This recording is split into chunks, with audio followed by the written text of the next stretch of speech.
예. 이사야 51장은 위로와 구원의 말씀입니다.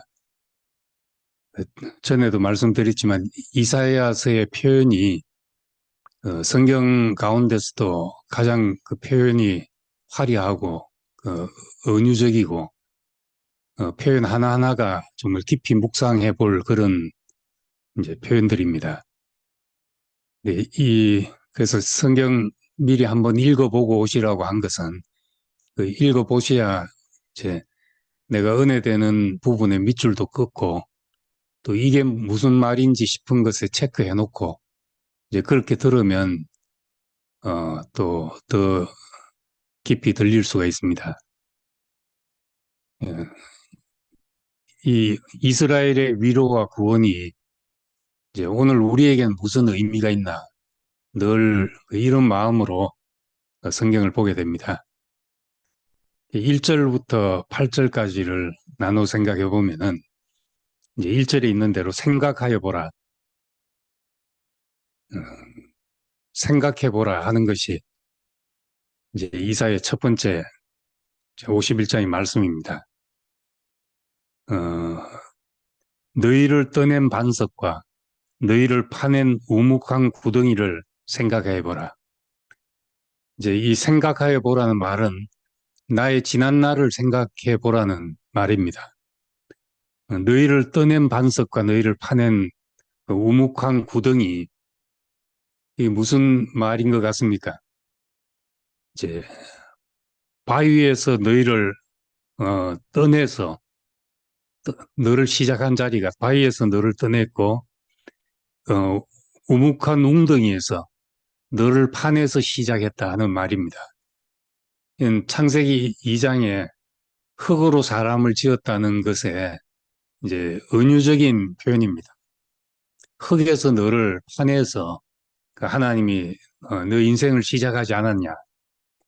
너는 원래 아무것도 아닌 흙이지 않았냐? 하는 말씀입니다.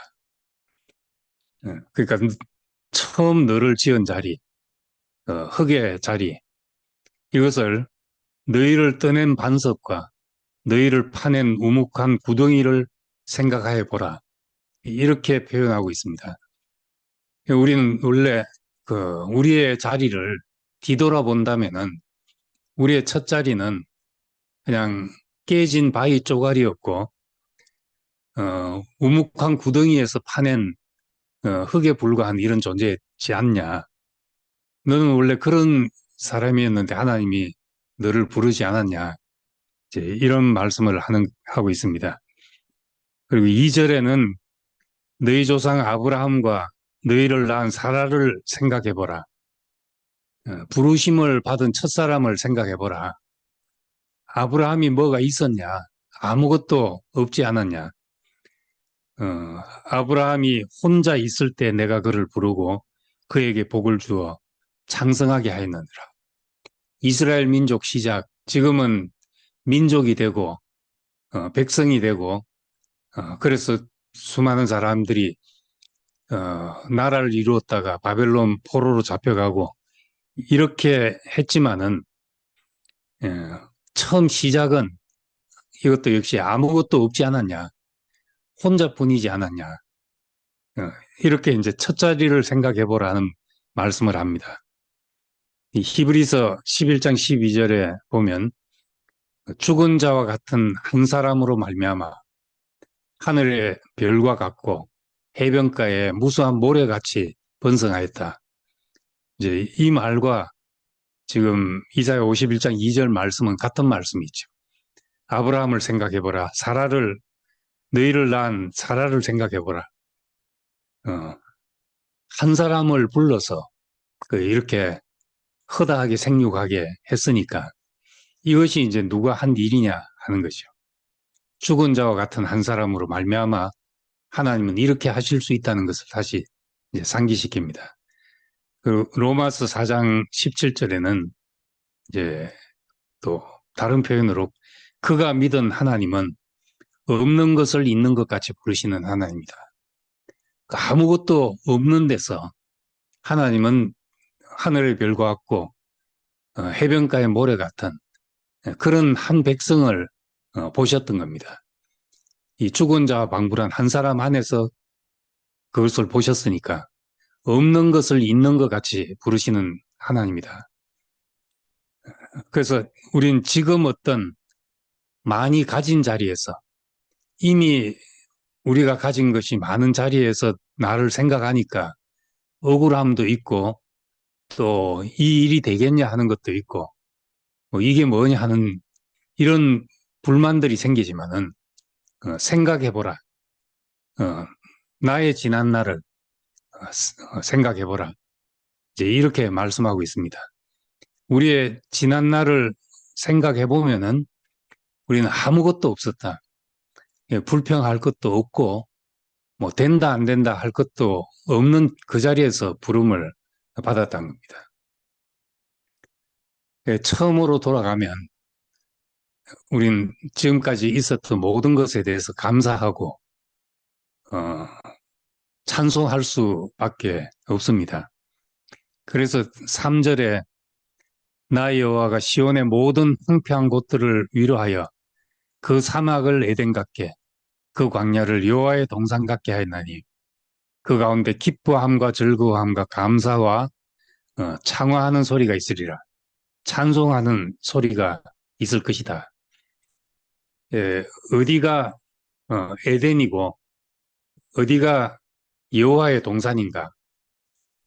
지금 우리는 사막 같은 곳인데 또 광야 같은 곳인데 에덴 같고 여호와의 동산 같게 하리라 했습니다. 이건 이제 그 뒤에 있는 대로 기쁨과 기뻐하고 즐거워하고 감사하고 찬송하고 이 소리가 나는 곳이 우리에게는 에덴 같은 곳이죠. 이런 소리만 있으면은 뭐 더 바랄 것이 없잖아요. 우리 기뻐서 기쁨이 나오고 또 즐거움이 나오고 감사가 나오고 우리에게서 찬송이 나온다. 사실은 이게 전부지요.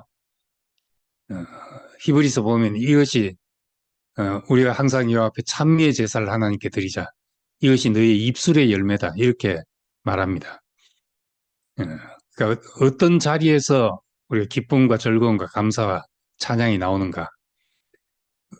우리의 첫 자리를 생각해 보면, 하나님이 나를 부르신 그 첫 자리, 캄캄했던 자리, 아무것도 아니었고 아무것도 없었던 자리, 그 소망이 없었던 그 자리에서 나를 이 자리까지 오게 하셨다는 걸 생각하면은, 우린 거기는 이제 기뻐함과 즐거움과 감사함과 찬송하는 소리가 이제 넘쳐나게 되죠.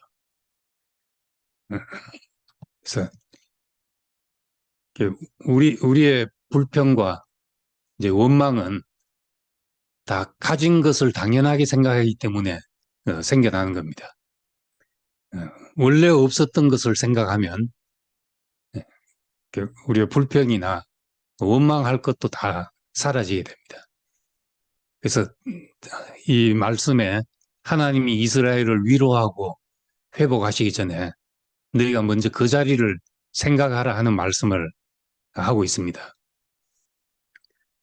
저도 첫 자리를 생각하면 뭐 아무것도 원망할 게 없고 아무것도 불평할 게 없었죠. 없죠. 살아있는 것만으로 사실 감사하고 처음 대구로 내려와서 이제 건강이 안 좋아서 대구로 내려와서 얼마 전 신문을 보는데 이제 신문의 C형 간염에 대해서 뭐 아주 안 좋게 뭐 B형보다 더 무섭고 그때는 이제 잘 몰랐죠. 모르고 이제 그리고 뭐 7년 내로 뭐 간경화, 암으로 진행될 가능성이 많다 이런 이제 불길한 기사를 보고 그럼 내가 40을 넘기겠나 생각을 이제 그때부터 하기 시작했죠. 40을 넘기겠나. 애들이 이제 대학 갈 정도 되면 50만 넘기면 좋겠는데 이런 생각을 가지고 살다 보니까 전 지금 살아있다는 것만으로도 감사해야 될 사람이죠. 그 자리만 생각하면 지금 있는 것이 은혜 아닌 것이 없고, 이 기뻐함과 즐거워함과 감사함과 찬송함이 안 될 이유가 없게 되죠. 그래서 지금 이 고난에 있는 이스라엘 백성에게, 포로 생활을 하는 이스라엘 백성에게 생각해보라.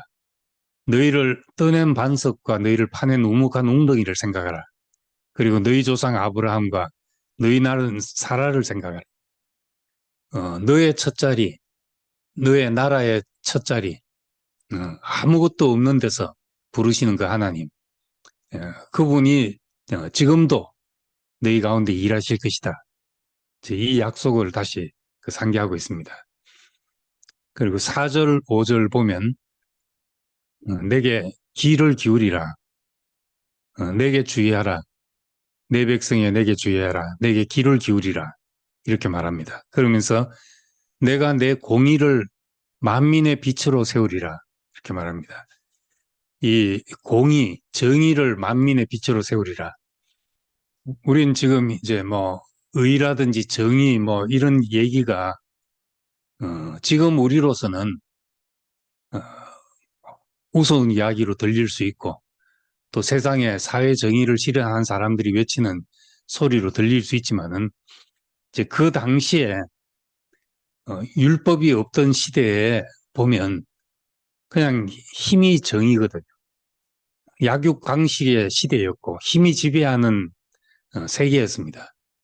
그랬기 때문에 이제 통치자를 다 짐승에 비유했습니다. 다니엘서 7장에 나오는 그 네 짐승, 이거는 제국의 왕들을 비유한 말입니다. 이런 짐승의 통치 아래 있는 사람들, 억울함이 가득 찬 세상이었죠. 그때 그나마 이제 율법이라도 주어졌다는 것은 이 율법은 그런 억울함이 가득한 세계에 주신 하나님의 은혜였다는 겁니다. 우리는 지금 율법이라는 말을 별로 안 좋은 의미로 율법적이다든지 어떤 너무 고지식하다든지 너무 바르게 살려고 한다든지 이런 것들을 그 생명을 따라 사는 데 비하면은 그 하위의 개념으로 생각하기 때문에 이제 뭐 안 좋은 말처럼 생각하지만은 그 당시에 억울한 사람의 입장에서 보면 이 율법이 있었던 것이 자기들한테 얼마나 이제 그 하나님의 은혜고 또 하나님의 공의인지 모릅니다. 이에는 이, 눈에는 눈, 이게 지금 우리 관점에서 보면 잔인한 복수의 법이잖아요. 동형복수법이라고. 그런데 이 잔인한 복수를 말하는 것이 아니라 사람들이 강팍하기 때문에 이제 그런 정도로 말씀하셨던 것이요. 예수님의 해석이 그렇습니다. 너희가 강팍하기 때문에 그렇게 말씀하신 것이다. 하나님이. 이제 그렇게 이야기를 합니다. 근데 이 하나님의 공의가 율법에 나타나고 근데 하나님의 공의 때문에 이스라엘이 멸망에 이르렀다는 것을 말하고 있습니다. 왜냐하면 여기서 하나님이 내 공의를 만민의 빛으로 세우리라. 이제는 이스라엘만을 위한 법이 아니라 하나님의 법을 모든 사람을 위한 법으로 세울 것인데 그러자면 하나님이 공의로우셔야 되잖아요. 자기 백성이라고 봐주고 아들이라고 봐주고 이러면 만민의 그의 공의가 만민의 빛이 될 수 없다는 겁니다. 참 여기서 이스라엘은 그 공의로운 하나님에 대해서 놀라운 이 이사야서에 놀라운 이제 말씀을 하고 있는 겁니다. 이스라엘이 징계를 받은 것은 심판을 받고 나라가 망하고 한 것은 하나님의 공의를 세우기 위함이고 하나님은 그럼 자기 백성이 망하는데 하나님 공의를 세워서 뭘 하냐? 그것은 만민의 빛이 되게 하기 위해서 만민을 심판하게 하기 위해서 이제 자기 백성이라도 하나님의 아들이라도 그 심판 가운데 내줘야 한다 하는 거죠. 그래서 이 선지서부터는 이제 이스라엘의 하나님에서 눈이 넓어지기 시작했습니다. 만민의 빛이 되시는 하나님, 만민을 구원하신 하나님, 이런 개념으로 넓어지기 시작했습니다. 만약에 이스라엘이 망하지 않고 하나님이 잘 보존해서 대대로 살게 되었다면은 그들은 이제 편협한 민족주의에서 벗어나지 못했을 것입니다. 편협한 선민 사상으로 다른 사람들을 우습게 알고 하는 데서 벗어나지 못했을 것입니다. 그런데 이 이스라엘 백성도 하나님의 공의 아래 있고 하나님의 심판을 받게 되니까 이젠 모든 사람이 하나님의 심판 앞에서 똑같구나 하는 생각을 가지게 된 거죠. 그래서 만민의 하나님, 만민을 심판하시는 하나님, 만민의 빛이 되시는 하나님, 이런 의식이 생겨나기 시작한 것입니다. 그래서 우리가 잘 아는 요나서에 보면은 요나서의 메시지가 그거잖아요. 니느웨 성으로 가서 회개의 복음을 외치라 했는데 이 니느웨는 이스라엘을 망하게 한 아수르의 수도입니다. 이 망해도 시원치 않은 나라에 무슨 복음을 전해서 회개케 합니까? 난 망하는 꼴을 지켜봐야 되겠습니다. 하고 다시스로 도망갔다가 이제 고래 뱃속에 삼켜져서 와서 회개를 외치니까 니느웨 백성이 회개하더라는 겁니다. 그래서 화가 나가지고 내가 차라리 죽는 게 낫겠습니다 하고 이제 선지자들이 부리는 땡깡을 부린 겁니다. 차라리 누구도 엘리야도 그랬고 내가 차라리 죽는 것이 낫겠습니다 하고 했을 때 이제 박농꿀 하나를 키워서 그늘을 만들어서 덮어줬다가 박농꿀이 벌레가 먹자 이제 자기에게 그늘을 드리웠던 박농꿀이 죽자 또 하나님한테 이럴 수가 있습니까 하고 항변했습니다. 차라리 죽는 것이 낫겠습니다. 근데 이제 거기서 이제 마지막 요나서의 메시지가 나오죠. 네가 심지 않은 박농꿀 하나도 너가 이렇게 아끼는데 여기는 니느웨는 좌우를 분변치 못하는 사람이 12만이나 있고 짐승과 가축들도 많다. 이걸 내가 아끼는 게 당연하지 않냐. 하나님은 이스라엘만 아끼고 사랑하는 하나님이 아니라는 메시지를 요나를 통해서 던지고 계신 것입니다. 그러니까 구약도 자세히 읽어보면 얼마나 세계가 넓어지는지 모릅니다.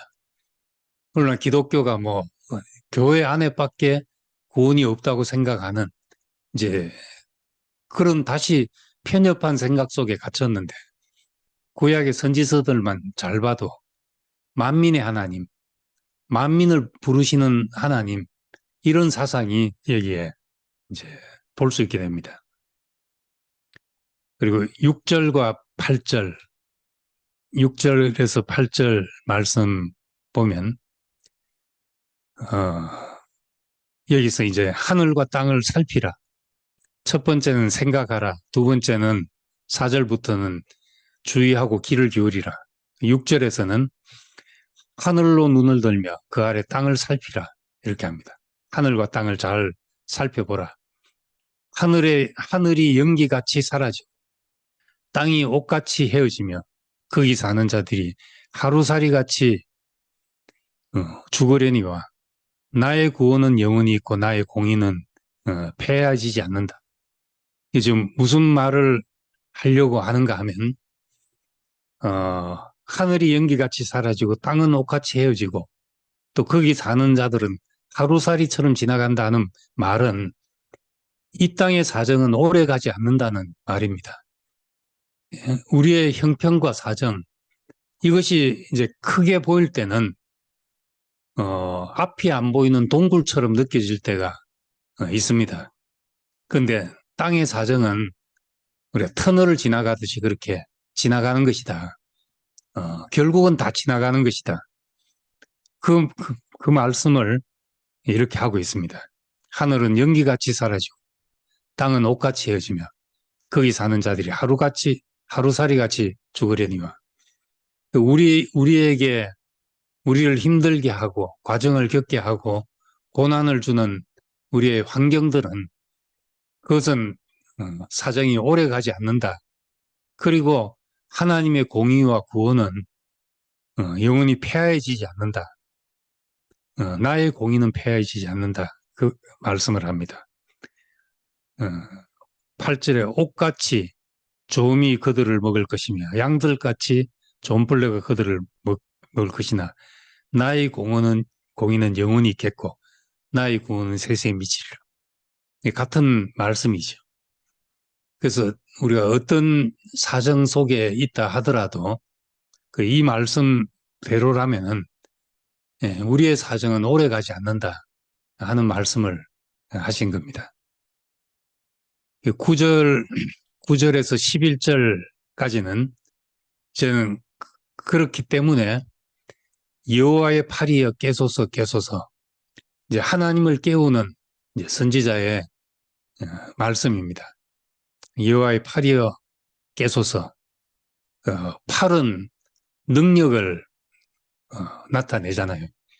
주의 오른손으로 주의 오른팔로 나를 구원하셨다. 이 권능을 상징하는 그런 말입니다. 그런데 옛날 옛시대에 계신 것 같이 하소서.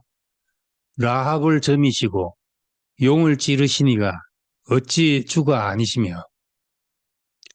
이런 표현들은 이제 그 성경 전체 맥락을 알아야지 이제 이해될 수 있는데 라합은 기생 라합 말이 아니고 이 신화에 나오는 바다 괴물을 말합니다.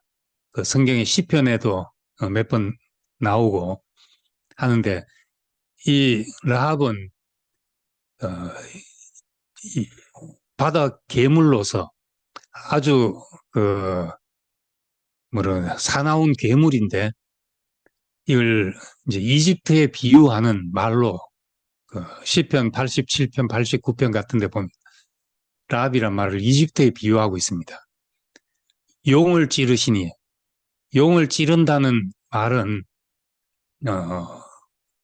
용은 바로를 상징하는 짐승입니다.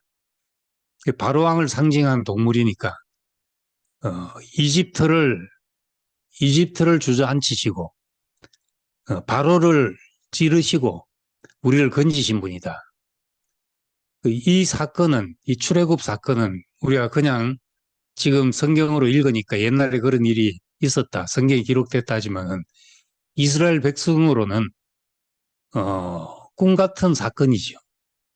있을 수 없는 사건이었다는 겁니다. 어떻게 그 바로의 권세에서, 그 제국의 권세에서 노예가 나올 수가 있었는가? 이걸 생각하면 이스라엘 백성은 여호와가 뭐 안 계시다든지 없다든지 이런 말을 할 수 없는 백성이었던 것이죠. 이집트에서 자기 백성을 건져내신 그 권능의 팔이 이제 다시 깨어나소서 그런 말씀을 합니다. 예, 이 권능, 이집트를 건지신 모세를 세워서 이집트로부터 이스라엘 백성을 건져내신 하나님, 또 이방 왕 고레스를 세우셔가지고 바벨론으로부터 해방하고 성전을 다시 예루살렘으로 돌아가서 성전을 다시 세우게 하신 하나님, 우리가 이 하나님을 이제 어디서 또 다시 만날 것인가? 이런 권능의 팔이 어디서 깨어날 것인가? 우린 이런 사건을 계속 반복되기를 기다릴 수가 없습니다. 그리고 지금 시대에 이런 사건이 반복되리라고 기대할 수도 없습니다. 그런데 권능이 어디서 나타나느냐? 저희 권능이 어디서 나타나느냐? 이사야 53장에 이제 어린 양의 노래가 나오지만은 이 권능이 결국 예수의 죽음 안에서, 죽음을 통해서 만민을 살리는 권능이 나오게 된 것을 봅니다. 십자가에 못 박힌 가장 무기력한 사람에게서 땅 위에서 가장 어, 많은 사람을 살리는 가장 큰 권능을 이제 보게 된 것이죠. 그래서 이걸 그 파워레스 파워, 가장 무기력한 데서 나오는 가장 큰 권능, 그것이 이제 십자가의 권능이죠.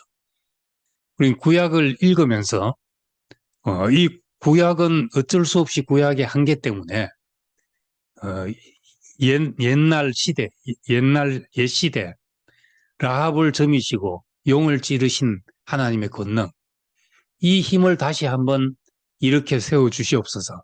이 힘을 한번 우리에게 베풀어 주시옵소서. 이렇게 기도하고 있지만은 이제 우리가 읽을 때는 이 힘이 어디서 나오는가? 바로 그 십자가에서 나오는 권능이구나.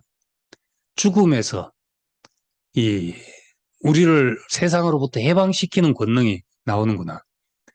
그래서 죽음 안에서 우린 죄의 권세로부터 해방되고 우리의 정욕으로부터 해방되고 나를 사로잡고 나를 집착하게 만드는 모든 것에서 해방되게 만들어서 우리를 자유케 하고 그 죽음이 또 다른 사람을 살리게 하는 권능이 되는 것을 봅니다.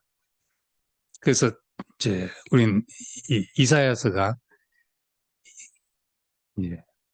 이 권능을 다시 한번 우리에게 베푸소서 하는 기도를 하고 있지만은 하나님은 이 권능이 어디서 나오는지를 더 구체적으로 이제 이사야서에서 점진적으로 이제 보여주고 있습니다. 그리고 12절부터 16절 보면은 이제 그렇기 때문에 하나님의 권능의 팔이 이제 깨기 때문에 이르시되 너희를 위로한 자가 곧 나니까 너는 어떠한 자이기에 죽을 사람을 두려워하며 풀같이 될 사람의 아들을 두려워하느냐 이렇게 말합니다. 죽을 사람을 두려워하지 말고 풀같이 될 사람의 아들을 두려워하지 말라. 그러니까 사람이 뭐 권세 있고 힘 있는 것 같아도 하나님 앞에서 보면 결국 죽을 사람이고 풀같이 시들 사람이기 때문에 이제 두려워할 것이 없다 하는 말입니다. 13절에 보면 저 학대자의 분노를 어찌하여 항상 종일 두려워하느냐. 학대자의 분노가 어디 있냐 이렇게 말합니다. 그 바벨론 왕 느부갓네살 왕의 분노, 아수에로 왕의 분노, 이런 분노를 어찌하여 항상 종일 두려워하냐. 세상의 힘을 보면은 우리가 정말 두려울 때가 많죠. 그런데 이제 여기 말씀은 학대자의 포악함, 학대자의 분노, 이거는 우리가 지금 눈앞에 보이는 현실이잖아요. 근데 이 현실이 크게 보이면은 우리는 하나님을 의심하게 되는데 하나님의 팔이 멀어 보이는 거죠. 근데 우리 눈이 하나님께 고정되면은 사람과 환경과 모든 것이 지나가는 것이다. 풀과 같이 시들 것이다. 이렇게 보인다는 겁니다. 근시안은적인 눈을 가진다. 신약 성경에 보면 너희가 원시치 못한다. 멀리 보지 못한다. 이런 말을 하고 있습니다. 그 멀리 보지 못하는 것은 멀리 보지 못한다는 것은 하나님의 경륜을 보지 못하는 것이고 근시안이 되어 있다는 것은 눈앞에 보이는 것만 보인다. 뭐 누가 크냐 누가 세냐 뭐가 두렵냐 두려운 것 이런 것만 보이게 된다는 겁니다. 그래서 이제 죽기를 무서워함으로 일생 종로로 타고 있는 사람이 되는 것이죠. 거기서 이제 해방되자면 죽음을 넘어서라도 일하시는 하나님, 그 예수의 죽음을 통해서라도 만민에게 복음이 되고 만민을 살게 하시는 살리는 그 하나님을 볼 때 우리가 죽기를 무서워하는 데서 해방된다는 말씀이죠. 그리고 이제 17절부터 23절, 이제 마지막 말씀은 이제 하나님이 구원의 손길을 베푸시는 것을 말합니다. 그의 분노의 잔을 마신 예루살렘이여 깰지어다. 분노의 잔이 지나갔다 하는 겁니다. 예루살렘이여 깰지어다 이를 설지어다. 네가 이미 비틀거름을 치게 하는 큰 잔을 마셔 다 비웠도다. 이미 너는 값을 다 치렀다. 위로의 말씀이죠.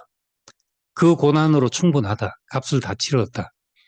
분노의 잔인 마신 예루살렘이지만은 비틀거름 치게 하는 그 큰 잔을 다 마시고 비웠으니까 이제는 내가 진노를 거두고 회복할 일만 남았다 하는 겁니다. 예루살렘이여 깰지어다. 이 70년의 고난이 지나가고 바벨론 포로가 지나가고 이제 깰 때가 됐다는 것을 이야기합니다. 이 이사야 51장의 그 위로의 말씀은 우리가 살아있기만 하다면 모든 것은 다 지나간다는 겁니다.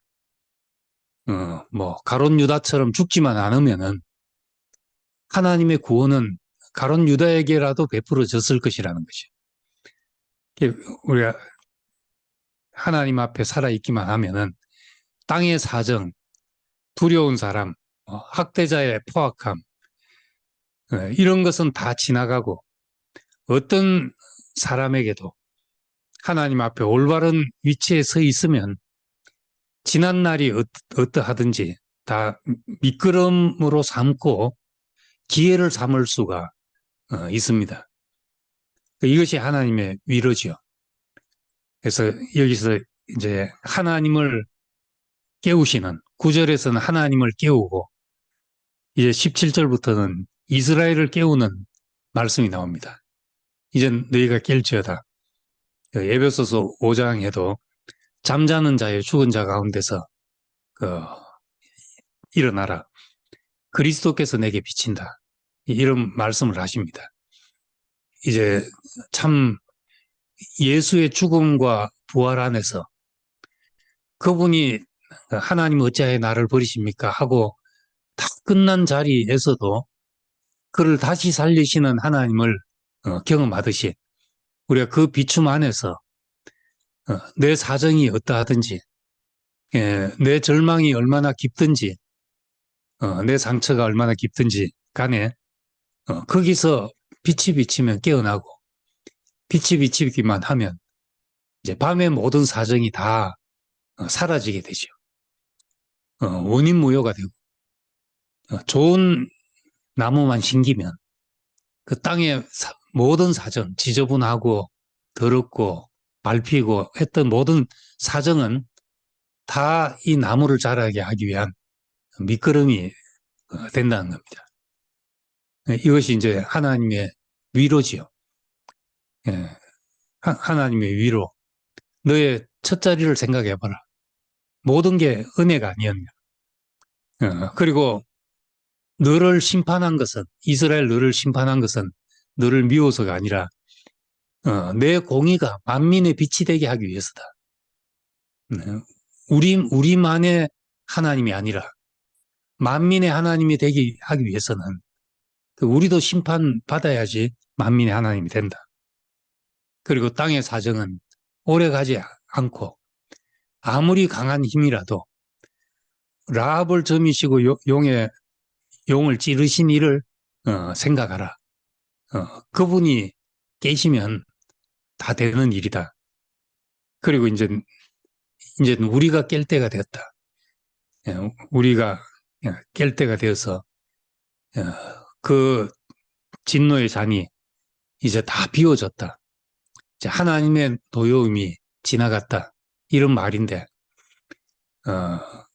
우리 안에도 치유받아야 될 것이 있고 재활을 해야 될 것이 있고 그 아픈 것들 많은 것들이 있지만 애통하는 것이나 슬픈 것이나 곡하는 것이나 아픈 것이 이제 우리에게 다 지나갔다 하는 요한계시록 마지막에 약속처럼 이 말씀도 이제 그런 말씀과 같은 거죠. 이스라엘 백성에게 너희 아픈 것이나 애통하는 것이나 모든 것이 다 지나갔다. 이런 약속과 같습니다. 우리도 이제 그리스도 안에 있으면 새로운 피조물이라 했는데 예수의 죽음 안에 포함되어 있으면은 우리 아픈 것이나 슬픈 것이나 애통하는 것이 다 지나간 사람으로 살게 되는 겁니다. 이 위로와 이스라엘의 위로와 구원이 깊이 묵상이 돼서 우리에게도 위로와 구원이 되기를 바랍니다. 감사합니다.